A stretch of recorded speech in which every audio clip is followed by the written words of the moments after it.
Ya, Bapak Ibu, untuk kita punya hidup yang berkemenangan, karena masalah itu kita nggak bisa tengking, bener nggak? Selama kita ada di dunia, masalah pasti akan tetap ada. Kalau kita lihat ya grafik jantung seseorang kan biasanya selama orang itu masih ada, maka denyut nadinya kan masih turun naik, turun naik, naik turun naik turun, ya kan? Itu tanda dia masih hidup.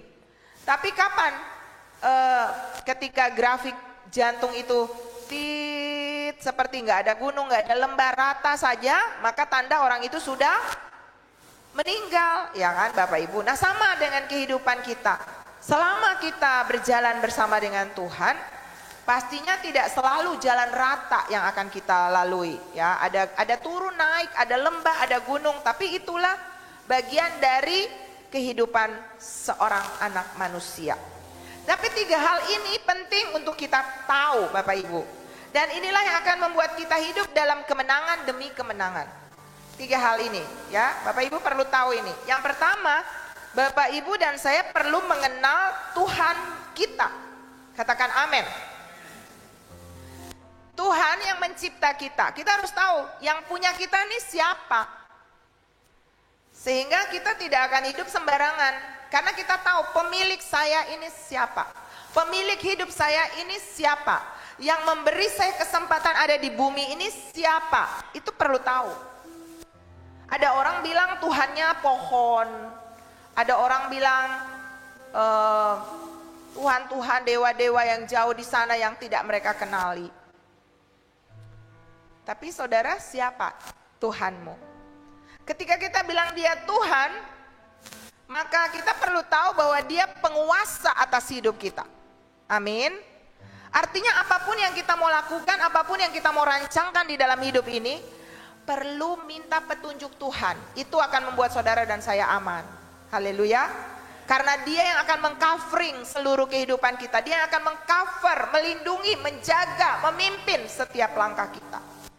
Yang kedua yang saudara dan saya perlu tahu, jadi yang pertama Anda perlu mengenal Tuhanmu, siapa Tuhanmu. Dan saya mau tanya dulu, apakah Bapak Ibu di sini tahu, yang ada di onsite, yang ada di online tahu siapa Tuhan saudara? Boleh tulis di kolom komentar kalau yang di online. Kalau yang ada di sini mau tanya siapa Tuhan saudara? Siapa sekali lagi? Dengan pasti dan yakin katakan siapa lagi? Yesus. Amin, beri tepuk tangan bagi dia. Kita punya satu Tuhan dalam kehidupan kita, yaitu Yesus. Yang punya hidup kita dan yang akan memimpin kita sampai kepada kekekalan. Jangan pernah tergoyahkan Bapak Ibu. Karena nanti ini tema khotbah saya pagi ini adalah waspada terhadap bahaya penyesatan. Ya, itu pasti akan terjadi. Kita nggak bisa tolak, itu pasti terjadi. Tapi berdoalah supaya kita tidak termasuk di kategori orang-orang yang tersesat. Amin. Yang kedua yang saudara perlu tahu dalam hidup ini adalah saudara perlu mengenal diri sendiri. Pertama, kenal Tuhanmu, pemilik hidupmu. Yang kedua, kenali diri sendiri. Who am I? Who are you? Siapa saudara? Siapa saya? Perlu. Ya. Identitas itu penting. Kalau kita tahu kita anak Tuhan, kalau kita tahu bahwa kita sedang menanti kedatangan Tuhan, hidup kita akan terjaga dengan sangat luar biasa. Kita akan sangat waspada dengan hari-hari kita. Karena kita tahu siapa kita. Kita putri, kita pangeran, akan bersanding di dalam kekekalan bersama dengan Tuhan sebagai raja. Wow. CKF mendeklarasikan bahwa kita lah calon-calon mempelai Kristus. Katakan amin. Dan kalau calon mempelai itu harus suci tanpa cacat celah, saudara. Bisa instan enggak? Enggak. Butuh proses, ya. Ayo jalani bersama dengan Tuhan. Kenali dirimu. Apa kelebihan-kelebihan saudara? Pakai untuk memuliakan Tuhan. Talenta-talentamu jangan disimpan, dipakai, dikembangkan untuk kemuliaan Tuhan.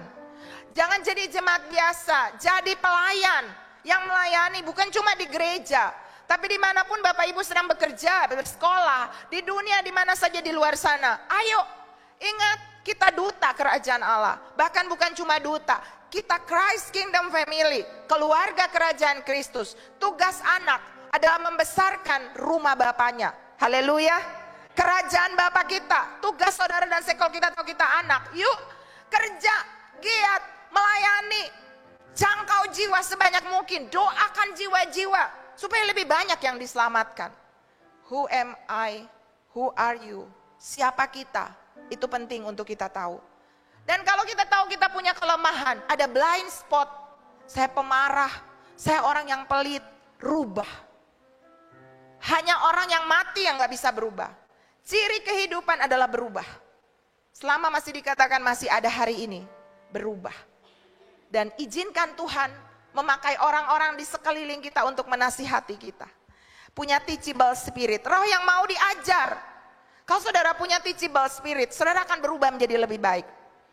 Anak saya sedang mempersiapkan satu sharing tentang tongkat didikan. Saya nggak tahu juga kenapa dia ambil tema itu pas dia lagi nggak ada. Tapi dia bilang gini, iya ya mah, kalau kita menolak didikan, kita bakalan hancur, nggak punya masa depan. Ternyata didikan tuh penting. Kadang-kadang orang gak suka dididik, gak suka dinasihati, dimarahin, didisiplin, gak suka.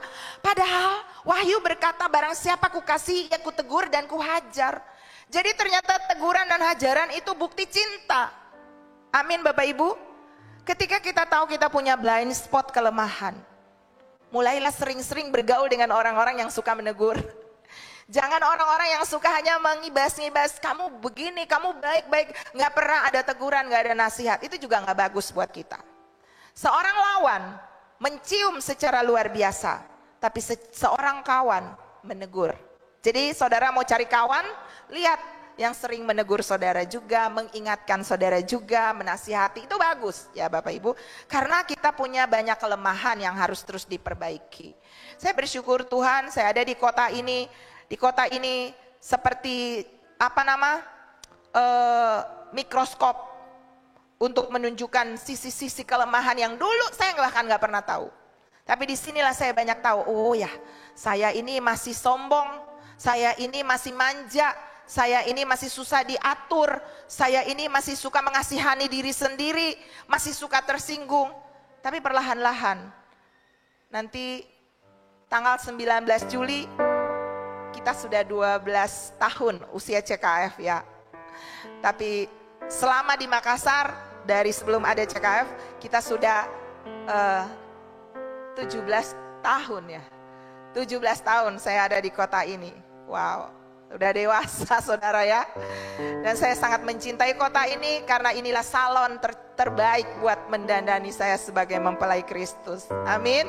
Jadi Bapak Ibu dimanapun Anda dan saya ditempatkan, pasti ada tujuan Tuhan di sana. Supaya kita cantik tanpa cacat celah. Dan yang ketiga Bapak Ibu yang kita perlu tahu, kenali Tuhanmu, kenali diri sendiri. Dan yang ketiga, siapa musuh saudara. Musuh kita bukan darah dan daging. Kalau ada orang yang menyakiti kita dan dia masih manusia yang punya darah dan daging, itu bukan musuh. Ada roh di balik dia yang saudara dan saya perlu hajar, bukan orangnya. Kalau kita sadar ini, kita gak akan mudah benci orang. Kita gak akan mudah balas kejahatan dengan kejahatan, karena kita tahu yang menyakiti kita bukan dia, tapi roh di balik dia. Sehingga membuat kita menjadi orang Kristen yang mudah mengampuni, mudah melupakan. Kenapa? Karena dia bukan musuh saya. Kalau dia menyakiti saya, makanya Yesus bilang, berdoalah bagi mereka yang memusuhimu, berkatilah mereka yang menganiaya kamu. Wow, gak gampang saudara. Tapi kalau kita punya mata yang bisa melihat seperti Tuhan, bahwa gak ada manusia yang perlu jadi musuh kita, kita gak akan mudah sakit hati. Kita akan mudah mengampuni. Amin. Dan Bapak Ibu tahu gak sih, oh itu ada di dalam Efesus 6 ayatnya yang ke-12. Karena perjuangan kita bukanlah melawan darah dan daging, tetapi melawan pemerintah-pemerintah, melawan penguasa-penguasa, melawan penghulu-penghulu dunia yang gelap ini, melawan roh-roh jahat di udara. Ingat, musuh kita bukan darah dan daging. Suami Bapak Ibu punya darah dan daging enggak? Punya. Istri Bapak Ibu punya darah dan daging enggak? Ada orang di sini punya kan? Temanmu darah dan daging enggak? Kalau teman saudara bukan darah dan daging, berarti saudara berteman dengan hantu. Iya kan? Selama kita punya teman darah dan daging, gak boleh ada kata itu musuh. Gak boleh ada kata aku benci, aku gak bisa ampuni. Enggak. Karena Tuhan berkata, kalau kamu tidak mengampuni orang, Tuhan juga tidak mengampuni kita. Bagaimana doa kita mau dijawab? Ampuni aja kagak. Ya Bapak Ibu. Jadi saya terus menekankan bahwa di gereja ini kita kasih tanda larangan yang namanya dendam, benci, tidak mau lagi mengampuni, gak boleh ada. Amin. Kita anak-anak Tuhan, Christ Kingdom Family, orang-orang yang punya hati yang selalu penuh kasih, penuh pengampunan, melupakan semua yang orang lakukan kepada kita dan memberkati mereka. Haleluya. Amin Bapak Ibu. Dan salah satu tanda hari terakhir yang saudara harus tahu, yang kita perlu waspada, yang saya mau sharingkan itu pagi hari ini adalah bahwa tanda di akhir zaman adalah, yang pertama adalah penyesatan. Matius 24, saya baca untuk Bapak Ibu ayat 4 sampai ayat 14 berkata, multimedia boleh bantu. Yesus berkata kepada mereka, mereka bertanya tentang apa yang akan terjadi Tuhan di akhir zaman. Murid-murid bertanya. Lalu jawab Yesus, mulai dari ayat yang ke-14. Jawab Yesus kepada mereka, waspadalah supaya jangan ada orang yang menyesatkan kamu. Sebab banyak orang akan datang dengan memakai namaku dan berkata, akulah Mesias. Dan mereka akan menyesatkan banyak orang. Kamu akan mendengar deru-deru perang atau kabar-kabar tentang perang. Namun berawas-awaslah, janganlah kamu gelisah, sebab semua itu harus terjadi. Dengar, harus terjadi. Tetapi itu belum kesudahannya, sebab bangsa akan bangkit melawan bangsa dan kerajaan melawan kerajaan.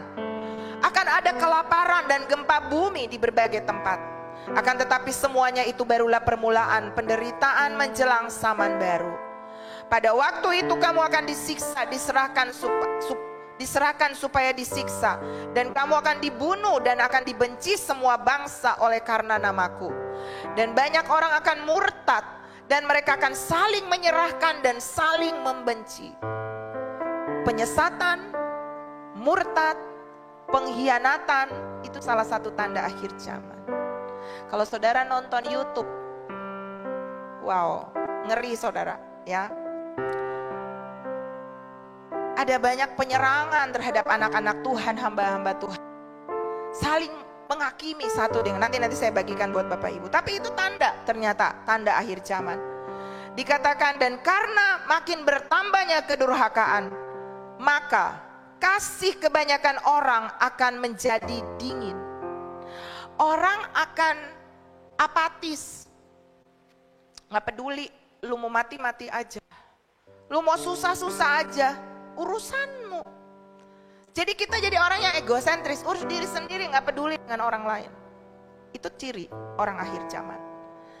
Tapi firman Tuhan berkata begini, tetapi orang yang bertahan sampai pada kesudahannya. Bertahan itu bukan artinya saudara diam di tempat gak bikin apa-apa, bukan. Tapi saudara melakukan sesuatu dalam kebenaran terhadap kerajaan Allah. Dikatakan orang yang bertahan sampai pada kesudahannya akan selamat. Dan ini salah satu tanda yang sangat menggairahkan. Dari semua tanda-tanda buruk tadi, gempa, penyesatan, penganiayaan, ada satu tanda yang sangat bagus. Dan Injil kerajaan ini akan diberitakan di seluruh dunia, menjadi kesaksian bagi semua bangsa. Sesudah itu barulah tiba kesudahannya. Hari ini orang gak perlu penginjilan masuk ke kamar orang. Orang cukup siaran seperti hari ini melalui Facebook, melalui YouTube. Mungkin ada Bapak Ibu yang di kamar tidur, di Zoom juga. Dan Anda bisa mendengar firman. Artinya penyebaran Injil sudah tidak terjangkau. Tidak terbatas maksudnya ya. Jangkauannya sangat luas. Sebab itu ayo kita aktif di dalam penginjilan. Aktif di dalam memberitakan Injil. Karena itu salah satu tanda hari-hari terakhir yang Tuhan mau dari gerejanya. Nah, bagaimana kalau tadi firman Tuhan bilang bahwa akan ada yang namanya penyesatan. Kalau saudara baca di dalam kitab Wahyu, ketika meterai-meterai dibuka, maka ketika meterai pertama dibuka, maka yang akan keluar adalah kuda putih. Banyak tafsiran yang mengatakan bahwa itu adalah Tuhan Yesus penunggangnya. Padahal bukan. Itu antikris Bapak Ibu. Dia memakai pedang. Dia memakai panah. Kalau kita anak Tuhan, pedangnya adalah pedang roh, itu pedang ya. Tapi kalau iblis, senjatanya apa? Panah. Dan kalau kita lihat meterai-meterai selanjutnya kan semuanya adalah masalah, penderitaan. Masa yang pertama Injil? Enggak. Itu penyesatan Bapak Ibu, penyesatan. Seperti kuda putih memakai mahkota kemenangan. Itu akan terjadi Bapak Ibu. Nah, kalau penyesatan sudah terjadi, sudah dari zaman dulu dan sampai sekarang semakin meningkat intensitasnya. Bagaimana sikap gereja supaya kita tidak ikut tersesat? Yang pertama Bapak Ibu, kalau kita lihat di dalam Matius 24 tentang tanda-tanda akhir zaman, dikatakan di dalam ayatnya yang ke-35, langit dan bumi akan berlalu, tetapi perkataanku tidak akan berlalu. Wow. Langit dan bumi yang saudara dan saya tinggal ini akan hilang lenyap, akan berlalu, gak akan ada lagi. Saudara mau cari geraha CKF, udah gak ada. Saudara mau cari rumah saudara, gak ada. Makassar, udah gak ada. Indonesia apalagi udah gak ada. Yang ada apa? Firman Tuhan. Sebab itu ada lagu yang mengatakan ini.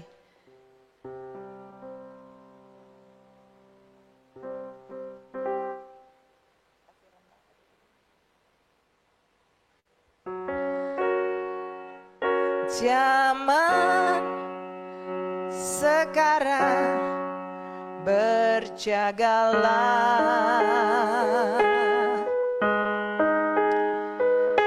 lihat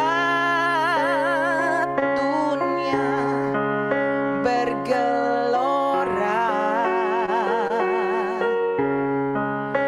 kedengaran sini sana banyak kabar menggemparkan, berlindunglah dalam sabda Allah. Sekali lagi, mari nyanyikan sama-sama. Zaman sekarang berjagalah,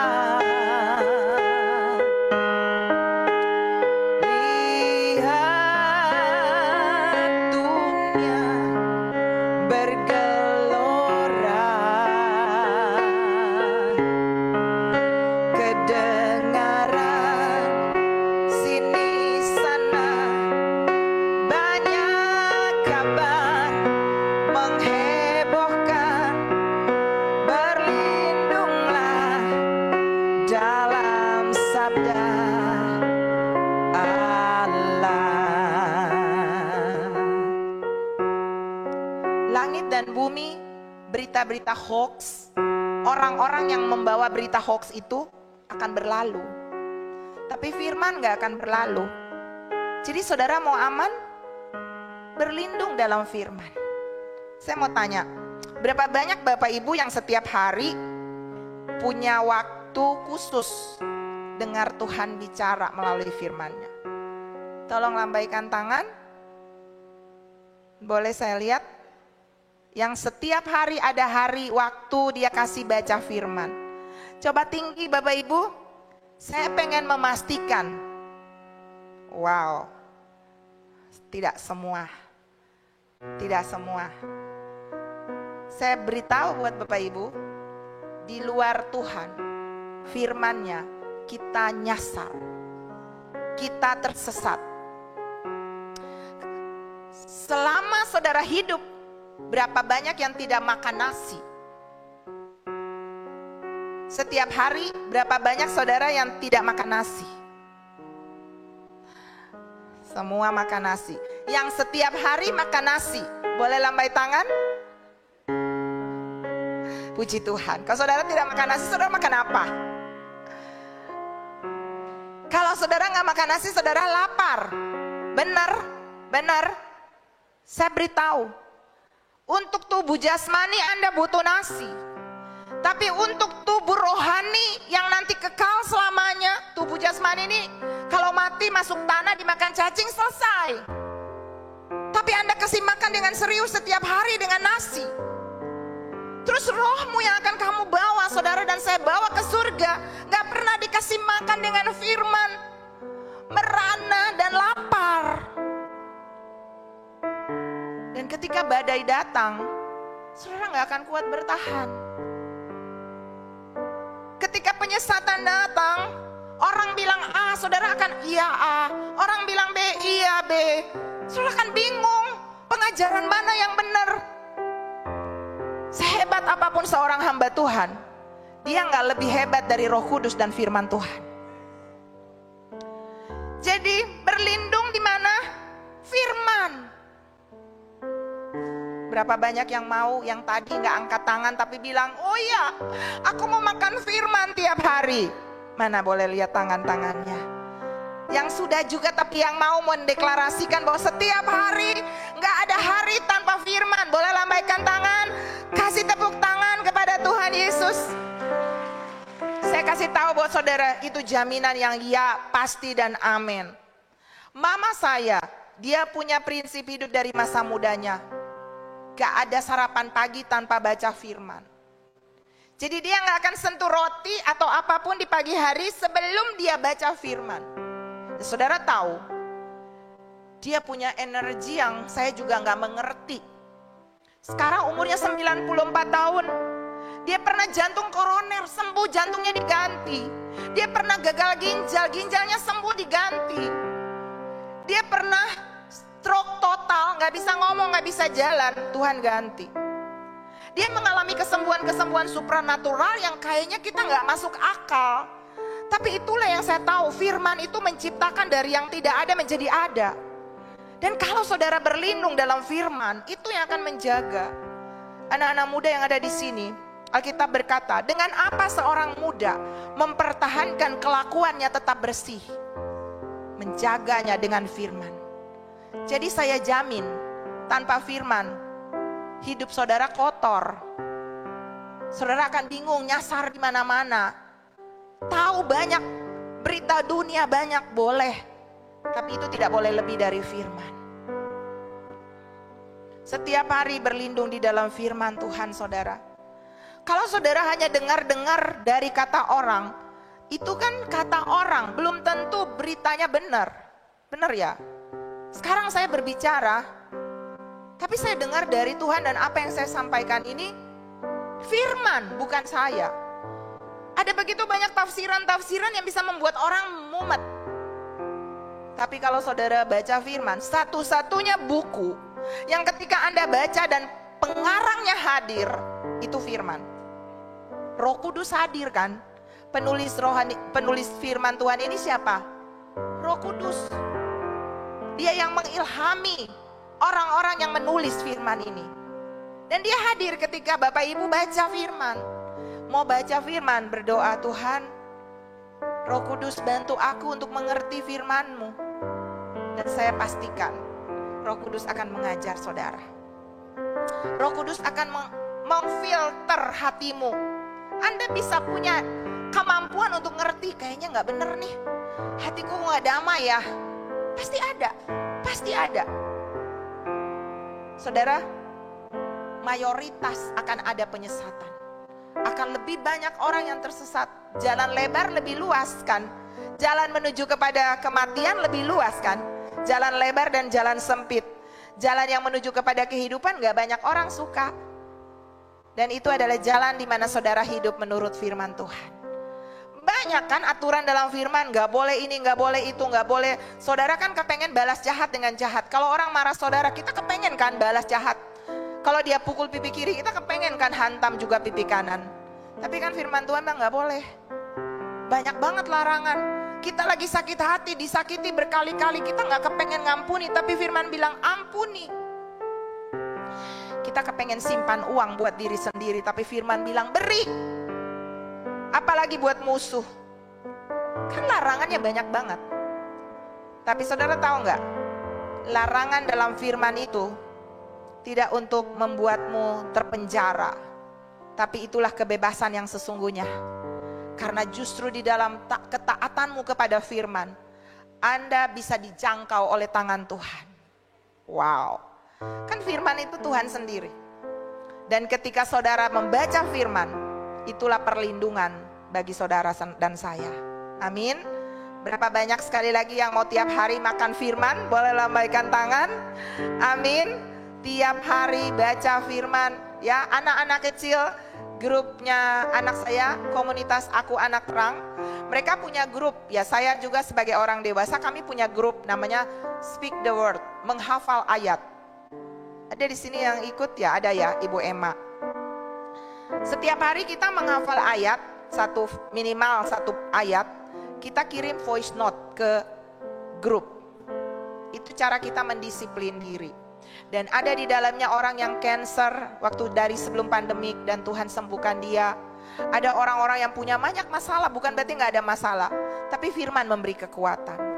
Anak-anak Terang, anak saya punya grup anak-anak Speak the Word, termasuk juga ada anak-anak di sini yang ikut, yang tadi penari-penari di depan. Dan mereka sudah sampai ratusan hari, sudah 600-700 hari. Orang-orang tua udah masuk ribuan hari, saudara, menghafal firman. Saya tahu itulah kekuatan bagi kita. Amin. Tanpa firman di luar Tuhan, saudara, kita gak bisa apa-apa. Jangan andalkan diri sendiri kekuatanmu, karena Alkitab berkata Yeremia 17, terkutuklah orang yang mengandalkan manusia, mengandalkan diri sendiri. Tapi diberkatilah orang yang mengandalkan Tuhan. Mama saya yang tadi saya saksikan, selama hidupnya dia sangat mengandalkan Tuhan.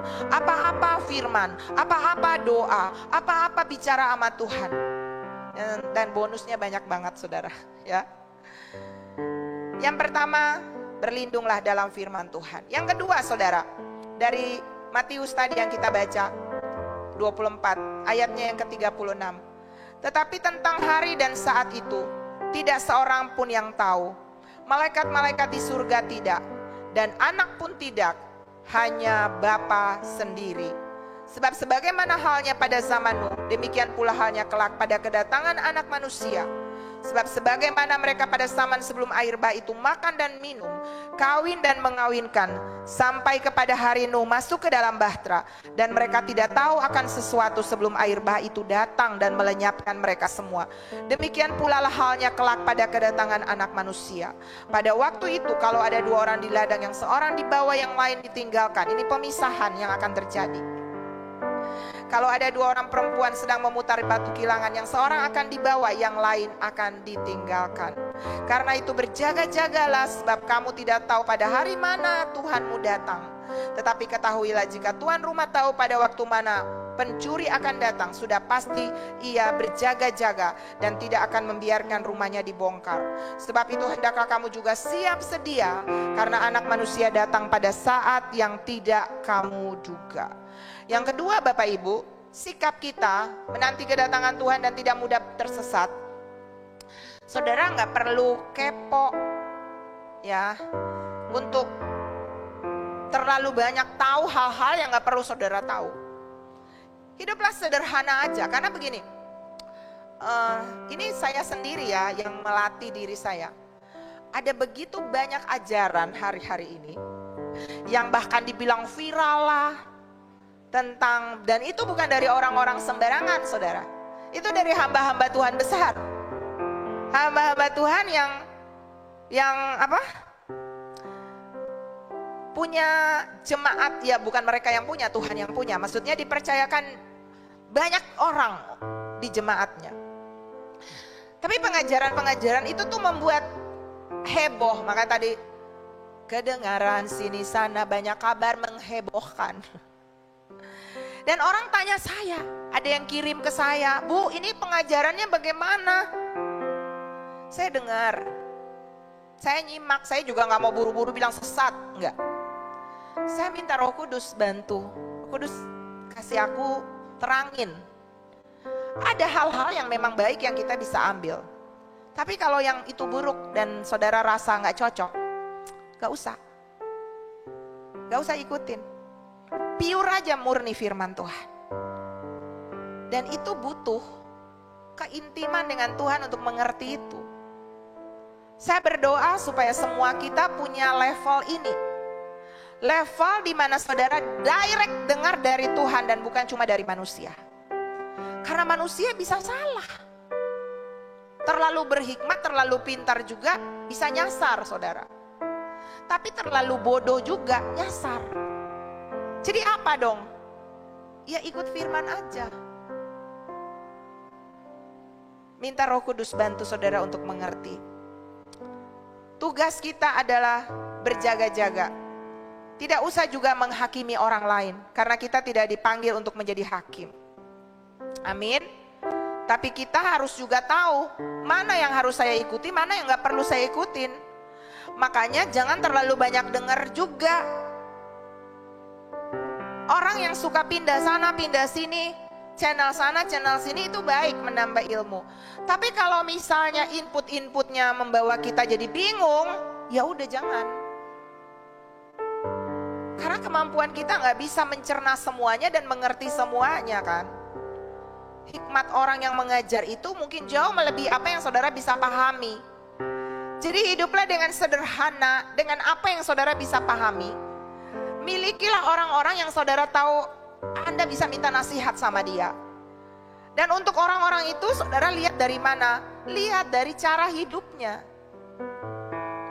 Karena dikatakan di sini sebab sebagaimana zaman Nuh, kelak juga kedatangan anak manusia. Mereka melakukan berbagai aktivitas yang pada akhirnya mereka nggak tahu bahwa tiba-tiba air bah itu datang. Dan yang kita perlu lakukan adalah apa? Berjaga-jaga. Waspada saudara. Dikatakan tadi jangan hidup di dalam pesta pora. Tapi kenakanlah perlengkapan senjata Allah. Itu ada di dalam Efesus 6, nanti Bapak Ibu baca. Baju sirah keadilan, ketopong keselamatan, kasut kerelaan memberitakan Injil damai sejahtera, perisai iman, pedang roh yaitu firman Allah. Pakai itu semua Bapak Ibu. Dan minta Roh Kudus bantu untuk kita mendeteksi setiap pengajaran yang kita dengar. Matius 7 ayat 15-20 berkata, waspadalah terhadap nabi-nabi palsu yang akan datang. Dengan menyamar seperti domba, tetapi sesungguhnya mereka adalah serigala yang buas. Dari buahnya lah kamu akan mengenal mereka. Jadi saudara perlu kenal. Yang nyampein firman Tuhan itu minimal saudara tahu siapa dia, keluarganya seperti apa. Apakah dia orang sempurna? Tidak juga. Tapi selama dia hidup dalam kebenaran, dia menuntun orang kepada kebenaran, bukan kepada dirinya sendiri. Dia punya karakter, ada buah roh seperti di dalam Galatia 5 ayat 19-26 nanti Bapak Ibu tahu. Karakter buah roh itu kasih, sukacita, damai sejahtera, kesabaran, kelemah lembutan, penguasaan diri, kebaikan. Nah saudara lihat itu ada, saudara bisa belajar. Tapi tetap kembali kepada tuntunan daripada Roh Kudus. Lalu lihat motivasinya. Saudara, kalau saudara nonton banyak berita hari-hari ini, banyak pengajar hari-hari ini, hamba-hamba Tuhan yang tiba-tiba muncul. Lihat, motivasinya ini membawa orang kepada Tuhan atau kepada diri sendiri. Ya. Dan kita perlu menggunakan waktu yang ada, talenta yang ada, berkat yang Tuhan percayakan kepada kita. Itu untuk membangun kerajaan Allah, bukan kepada diri sendiri. Jadi berjaga-jaga itu poin yang kedua yang saudara saya perlu lakukan. Gak perlu kepo dengan yang lain. Jaga diri sendiri, jaga keluarga. Makanya kita nanti akan ada summit. Itu adalah tema tentang keluarga kuat dan diberkati. Tujuan kita adalah supaya keluarga-keluarga bisa dibangkitkan, bisa kuat menghadapi penyesatan, menghadapi berbagai pergolakan di akhir zaman. Dan yang ketiga Bapak Ibu, di dalam Matius 24 tadi, kita harus jadi orang ayat 45. Kita harus jadi hamba-hamba yang setia dan bijaksana. Dikatakan ayat 45, siapakah hamba yang setia dan bijaksana? yang diangkat oleh tuannya atas orangnya untuk memberikan mereka makanan pada waktunya. Berbahagialah hamba yang didapati tuannya melakukan tugasnya itu ketika tuannya itu datang. Aku berkata kepadamu, sesungguhnya tuannya itu akan mengangkat dia menjadi pengawas segala miliknya. Ini berbicara tentang tanggung jawab yang Tuhan berikan. Sekecil apapun, lakukanlah dengan setia. Amin Bapak Ibu. Jangan hitung-hitungan, jangan banding-banding dengan orang lain. Yang ada pada kita aja, yuk kita lakukan dengan setia. Karena nanti kalau Tuhan datang, Tuhan gak tanya, kamu punya berapa talenta? Enggak. Yang dapat 1, yang dapat 2, yang dapat 5. Tuhan gak tanya berapa. Tuhan tanya, apakah kamu bisa melabakannya? Apakah kamu bisa melipat gandakannya? Apakah kamu setia mempertanggungjawabkan talenta yang aku percayakan kepadamu? Dan 25 melakukannya, melabakannya. Mereka mendapat upah yang sama. Yang 1 menyimpannya dan dia gak dapat apa-apa. Dia dihukum, dia dibilang hamba yang jahat. Setialah dan bertanggung jawablah dengan apa yang Tuhan kasih di tangan saudara. Sekecil apapun itu, pakai itu untuk memperluas kerajaan Allah. Sebagai usher, sebagai multimedia, sebagai kamera, sebagai pemain musik, sebagai worshiper, bertanggung jawablah, lakukanlah dengan sungguh-sungguh. Dan yang terakhir, kita nggak perlu menghakimi satu dengan yang lain. Ayat yang ke-48, akan tetapi apabila hamba itu jahat dan berkata dalam hatinya, Tuanku tidak datang-datang, lalu ia mulai memukul hamba-hamba lain, makan minum bersama dengan pemabuk, maka Tuhan hamba itu akan datang pada hari yang tidak disangkanya dan pada saat yang tidak diketahuinya, dan akan membunuh dia dan membuat dia senasib dengan orang munafik. Di sanalah akan terdapat ratapan dan kertak gigi. Saudara, ada banyak hamba-hamba Tuhan yang saling menyerang, saling menghakimi. Gak usah ikut-ikutan. Karena Roma 14 ayat yang 4 berkata, siapakah kamu sehingga kamu menghakimi hamba orang lain? Entahkah ia berdiri, entahkah ia jatuh, itu adalah urusan tuannya sendiri. Tapi ia akan tetap berdiri karena Tuhan berkuasa menjaga dia terus berdiri. Tugas saudara dan saya tidak menghakimi, tapi saudara perlu memfilter pengajaran. Dan untuk memfilternya, Anda butuh Roh Kudus. Bergaul dengan firman, dekat sama Tuhan, itu aman bagi saudara. Lakukan bagianmu, tetap fokus kepada Tuhan. Temukan komunitas di mana Anda bisa bertumbuh. Dan jangan puas dengan apa yang sudah ada. Melayani dan terus melayani, semakin giat, berdoa, dan jadi berkat bagi dunia yang ada dalam kegelapan. Dan saya berdoa, saya yakin saudara dan saya luput dari berbagai penyesatan yang akan ada di depan. Mari para pemusik ada di depan. Kita berdoa, saya mau berdoa kepada Bapak Ibu yang bilang hari ini, saya mau punya keputusan. Setiap hari saya mau makan firman Tuhan. Supaya itu jadi perlindungan dan kekuatan buat saya. Dan saudara bilang hari ini, saya mau hidup berjaga-jaga. Apapun yang terjadi dalam hidup kita, mata kita tetap tertuju kepada Tuhan. Anda perlu punya orang-orang yang saudara tahu dia kakak rohani atau orang tua rohani, itu penting banget. Dan mereka yang akan saudara bisa cerita apa yang menjadi pertanyaan-pertanyaannya, supaya Anda tidak mudah disesatkan oleh berbagai pengajaran. Ada banyak orang yang kirim link-link minta pertanyaan kepada saya, dan saya arahin mereka untuk belajar banyak dengan firman Tuhan, terkoneksi dengan Roh Kudus.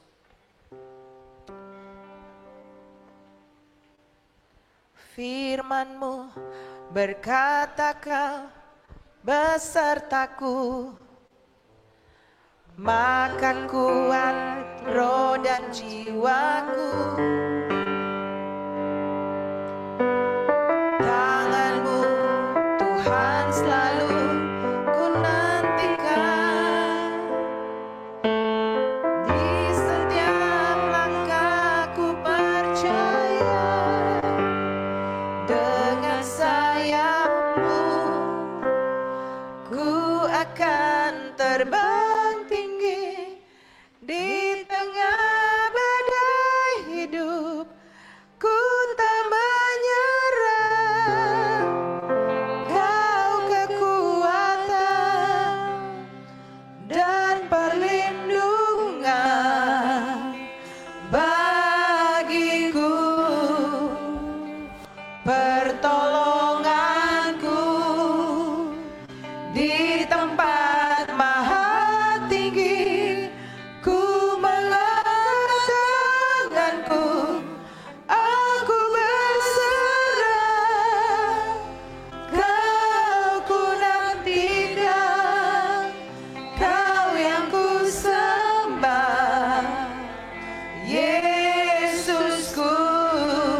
mau berdoa kepada Bapak Ibu. Bapak Ibu yang bilang, aku butuh Tuhan. Aku bisa nyasar tanpa Tuhan. Dan saudara pagi ini bilang, aku mau dengar Tuhan bicara bagiku setiap hari melalui firman-Nya. Kalau itu Bapak Ibu, saudara mau memutuskan untuk dekat dengan firman Tuhan, angkat tangan Bapak Ibu yang ada di onsite. Bapak Ibu yang angkat tangan boleh bangkit berdiri. Bapak Ibu yang ada di online juga boleh angkat tangan. Tuhan, Engkau lihat anak-anak-Mu yang memutuskan bahwa mereka bisa tersesat tanpa firman-Mu. Dan pagi hari ini mereka memutuskan untuk mau bergaul dengan firman-Mu. Bapa, tolong mereka. Ingatkan mereka setiap hari. Bicara kepada mereka melalui firman-Mu. Arahkan kami supaya kami tidak mudah disesatkan. Dan mereka yang sedang ada dalam pergumulan, apapun itu Tuhan, Engkau tolong mereka. Berikan jalan keluar bagi mereka ketika mereka harus memilih pekerjaan, masa depan, jodoh, pelayanan. Apapun itu keputusan yang akan mereka buat, jangan biarkan mereka memilih sendiri. Tapi bantu mereka Tuhan, supaya apapun pilihan yang mereka buat, itu ada di dalam rencana besar Tuhan. Hamba-Mu sudah selesai, tapi Roh Kudus jangan berhenti. Teruslah bicara di hati mereka, teruslah pimpin dan tuntun mereka, teruslah arahkan kami, supaya kami terus berjalan di dalam perlindungan, tuntunan, kasih, dan kuasa Tuhan. Hari-hari ke depan tidak akan pernah sama lagi, karena kami tidak berjalan sendirian, tapi kami berjalan bersama dengan Tuhan. Dan itu aman bagi kami. Tolong kami, lindungi kami dari berbagai penyesatan yang sedang dan akan terjadi di depan. Dan biarlah mata kami tetap fokus kepada Tuhan. Dalam nama Yesus, haleluya, amin.